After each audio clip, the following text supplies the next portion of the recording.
usage of Sindhi letters with English letters.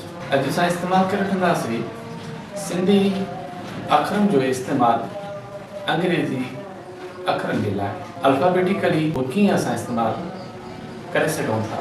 कहिड़ो अखर सिंधीअ जो अंग्रेज़ीअ जे कहिड़े अखर जे जॻह ते इस्तेमालु थींदो। अंग्रेज़ी जो अखर ए उहो सिंधीअ जे टिनि अखरनि जे लाइ इस्तेमालु थींदो। अलिफ अखि अलिफ मद ऐं ऐनक। अल्लाह अहमद अमजद आसिफ आमना आरिजा अली आबिद आयशा। अंग्रेज़ी जो अखर बी इस्तेमालु थींदो सिंधीअ जे ॿिनि अखरनि ॿिए बदक ऐं ॿिए बुक जे लाइ।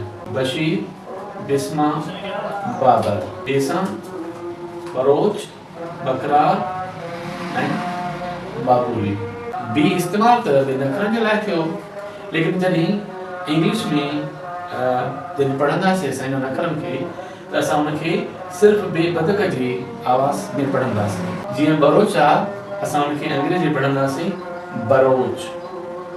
बकरार बाबूली। अंग्रेज़ी जो अखर डी सिंधीअ जे टिनि अखरनि दालतर दाल बेदर ऐं ट्राल ड्रील जे लाइ इस्तेमालु थींदो। जीअं दीदार दायोआ दिलावरा ॾिनोआ दातरा दातुआ ड्रीला ड्रखणा ऐं ड्रबा। अंग्रेज़ी जो अखर एफ सिंधीअ जे हिकु अखर फे फारूशे जे लाइ इस्तेमालु थींदो। फिदा फातिमा फरीद। अंग्रेज़ी जो अखर एच सिंधी जे ॿिनि अखरनि हे हजम हे हाथी जे लाइ इस्तेमालु थींदो। हाजी हामिद हफ़ीज़ हारून हौत हाला।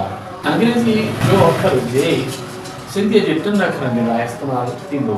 जीन जुती ये जिबर ऐं ये जन। जुमन जबार जाफ़र। याम यामड़ो जामोद। मञ मञण मञता।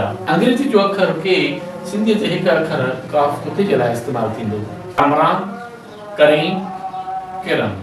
अंग्रेज़ी जो अखर एल सिंधीअ जे हिकु अखर लाम लकड़ जे लाइ इस्तेमालु थींदो।